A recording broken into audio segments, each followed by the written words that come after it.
So today, lesson 4.4, solving exponential equations for time and a little bit of epidemics. So this right here is some big-time math with a big-time calculator, but we're going to make it easy, easy, easy. So first, last week we did some exponential equations. I know it's out of order, sorry that I messed up typing, but we're going to start with this one, which is number 2. It says, suppose a town had a population of 245,000 in 2008 and has been, boom, growing at 3% per year. Find the year the town's population reaches 400,000. Round to 2 decimal places. Follow my lead here. This is exponential growth. This is the generic formula. Let's write that guy down. I'm going to just put, I'll put a T up there. The amount that we'll get equals P, which stands for like your principal, which is fancy math talk for your starting value, times the parentheses of 1 plus your rate to the tth power. T is usually time in years. We did this last week, but it's been a while since we had the long weekend, so we'll kind of refresh. Check this out. All we got to do is substitute this stuff into the equation. So what we'll do is we'll substitute this information into this formula right here. Like P is your starting value, and that's going to be this number right here because that's when they first measured it in 2008. But the other population number is the cool guy. He goes in for A. That's this 400,000. So let's follow my lead.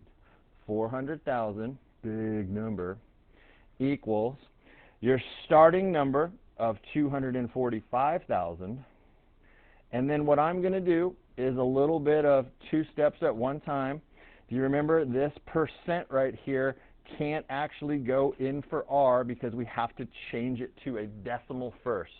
And 3% as a decimal is 0.03, like you move in the decimal 2 places.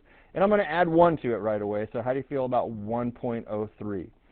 Is that cool, like where that came from? 3% as a decimal, 0.03. Add 1 because that's what the formula says.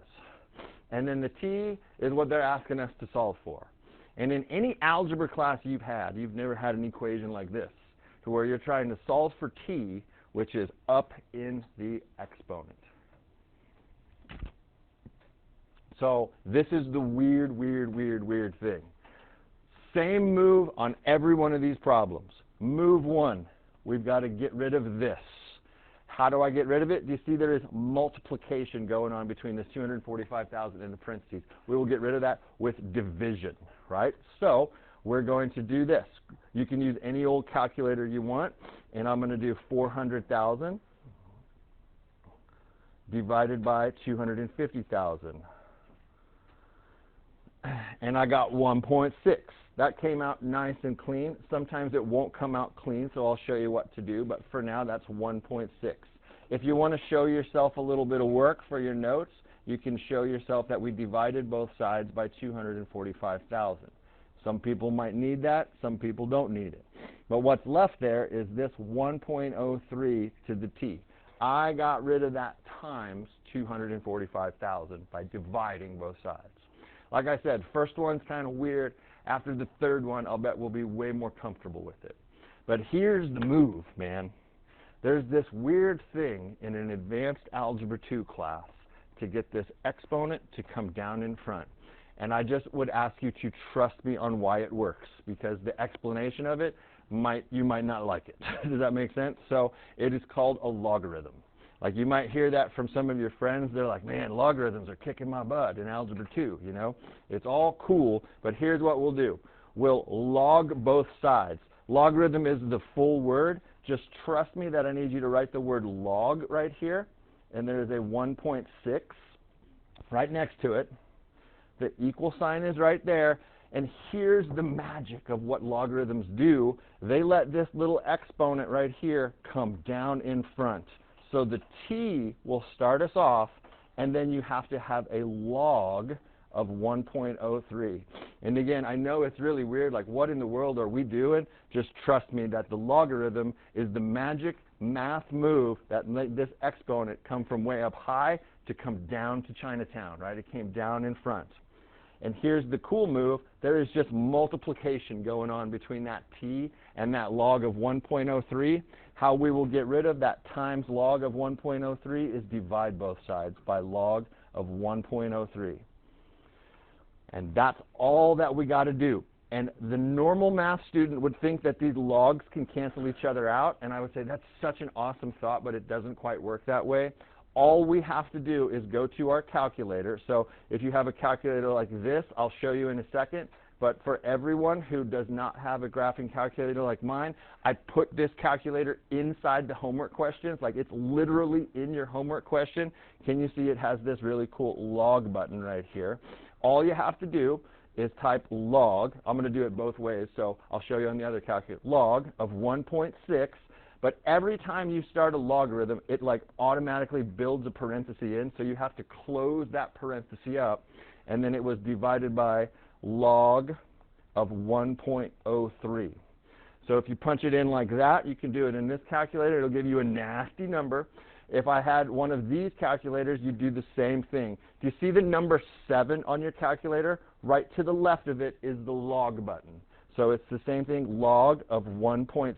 You got to close that parenthesis up, divided by log of 1.03. Close that parenthesis up.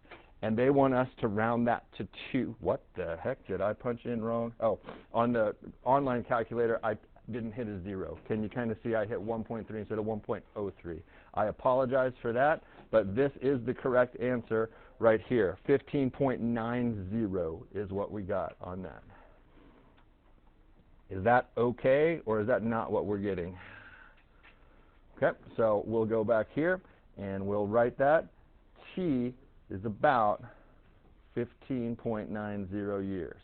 That was weird. We're going to do that 2 more times and get better at it, right? The first time you do something is really, really, really, really weird. Same setup every time. A town has grown by a certain percentage.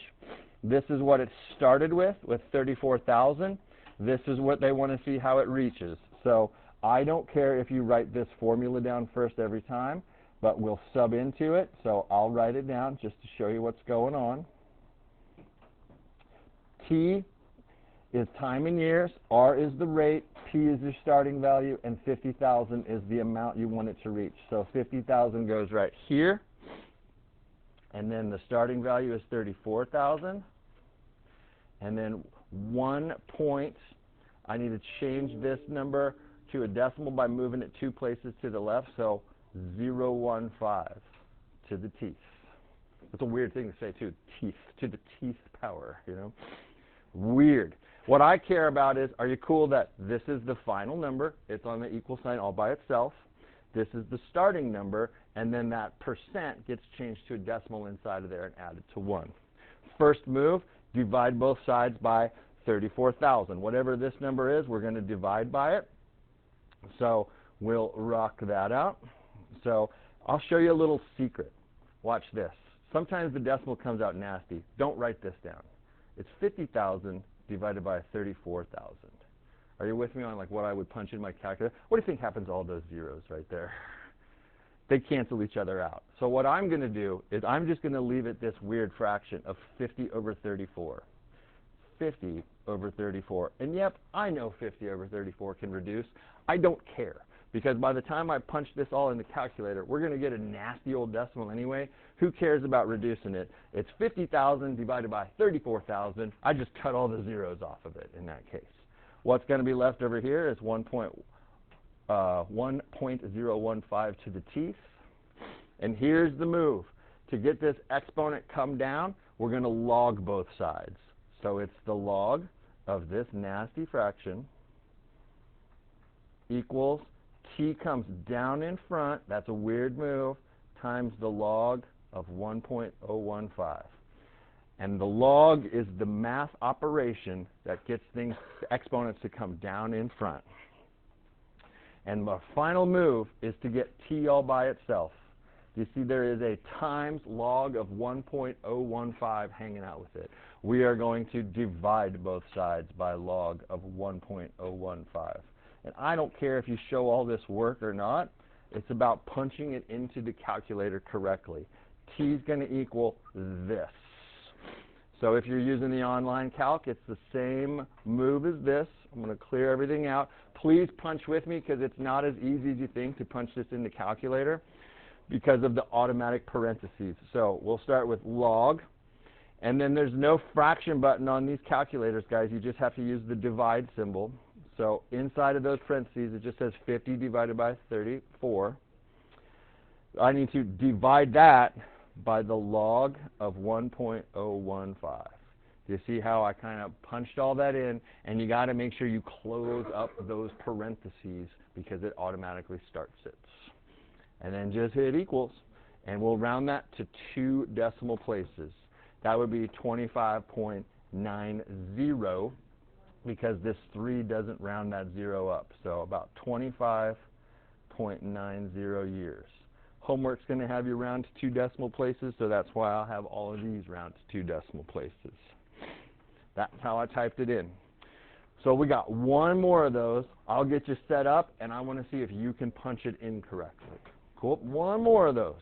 Suppose a town had a population of 100,000 and has been growing by this rate per year. How long will it take? Ooh, they're tricky. How long will it take for that population to double?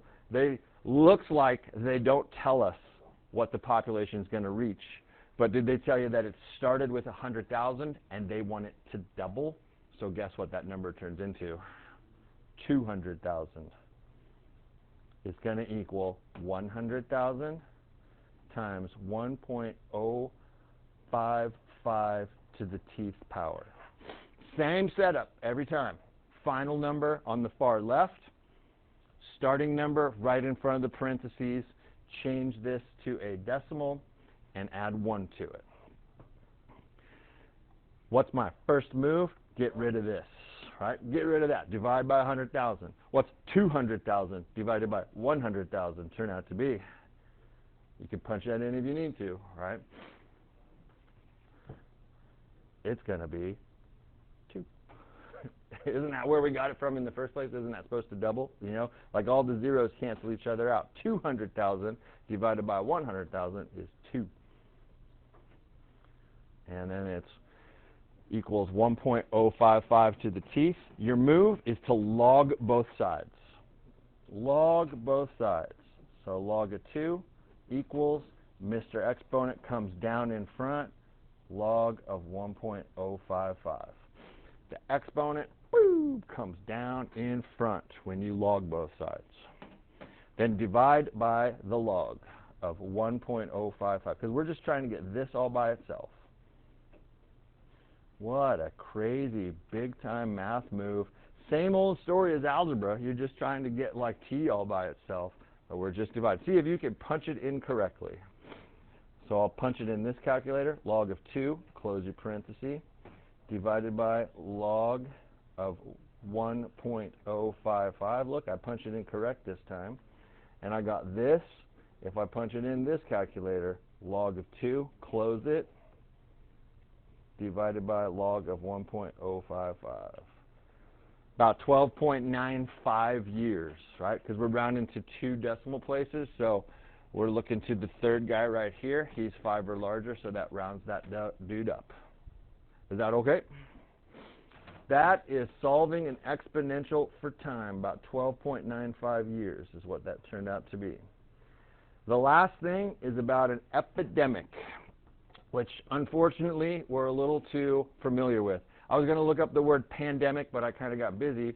We have all heard of a pandemic in this world in 2024, like COVID-19, right? You know, I bet it started as an epidemic, and I'll look up that definition later, but an epidemic is the rapid spread of disease to a large number of hosts in a given population within a short period of time. That's how COVID started, was an epidemic. Yes? Cool. Then what makes it a pandemic is it went worldwide, right? So thank you for explaining that to me. But I think we get it, right? The disease spread fast. So this chart is literally on homework. We've just got to put the numbers in the right spot. So we got an outbreak of cholera following severe flooding. If you've been watching the news, a lot of that going on in Florida with the hurricanes and stuff like that, in an isolated town of this many people. So the town started with that many people. They were all healthy.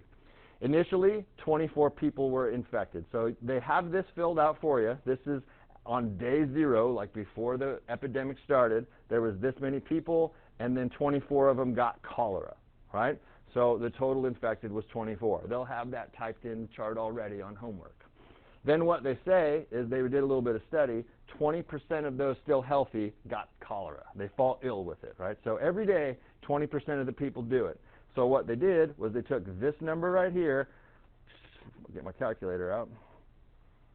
6083 times 0.2. I think it's 20%, right? Yeah, 20%. 20% as a decimal is 0.2. So they figured out that guy right there of how many got ill in that case. Oh, sorry, I made a mistake. Trying to get this recorded fast. How did they get this number? They subtracted the healthy minus the new. That's where that number came from. There was 6,083 healthy people. 24 of them got sick. So now there's 6,059 healthy people. They just literally subtracted them. And where they got the new patients was take this number, 6,059, times 0.2. Why 0.2? Because that's 20%. And then they rounded it to the nearest person, right? They didn't put a decimal number in there or anything, so they rounded it to 1212 in that case. And then all you do here is you just do this. The previously infected guys, 24, plus our new patients. You add those two together and you get 1236. So let's fill out the rest of this chart and have a good day. How do I figure out how many healthies there are? There used to be this many healthies. Let's subtract it from our new patients. So grab your calculator and let's do it, man. It's 6,059. Let me get this out of the way. 6,059. Take away 1212. Did you see I took healthy minus new, right? And I got 4,847. Please holler at me if you're not sure where I got that number from. This dude minus that dude. Cool. How do I find the new patients? Take the number that's currently in my calculator times 20%. So times 0.2. And we'll round it to the nearest normal person. How about 969? Because doesn't that mean we should round down in that case? So 969. How do I find how many total infected people there are? There was 1,236 people infected the week before, or the day before, I should say. There's now 969 more people, so you just add those two up. We will add up 969 plus 1,236.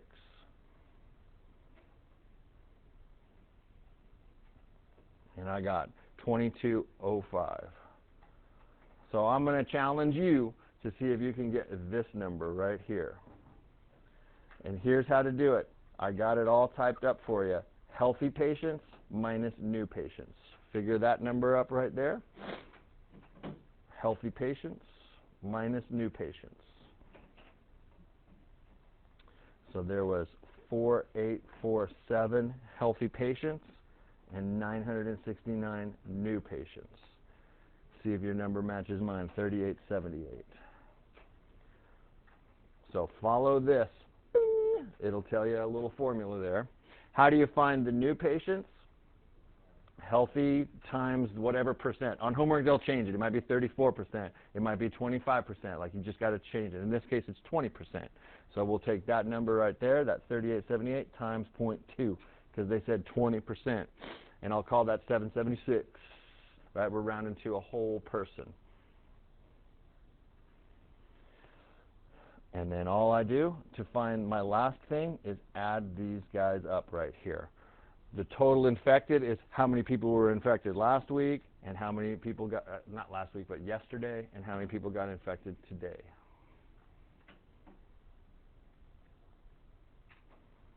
So 2981, oops, sorry, 2205 plus 776, 2981, right?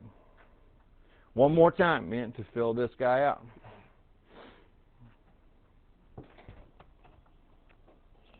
So how do I find this dude? Subtract these guys. 3,878 minus 776. Right, that's what I want to do.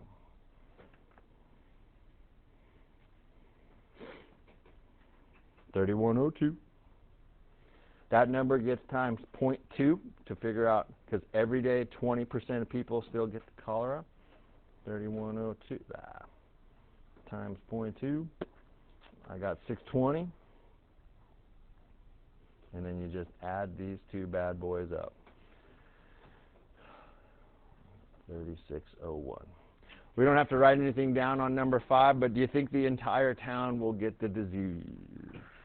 I'll break it down to COVID. Did the entire world get COVID? No. It's probably unlikely. But with a small town, it's actually more likely that everyone could get sick because, like, they might not be able to find a cure fast enough. Do you know what I'm saying? Like, with COVID, it's like, all right, so we did this, we did that, and it's like people stayed home, whatever, and then they kind of found some disease or some of this. Other people have better immune systems than other people also, so that answer is probably no. Let's do some homework.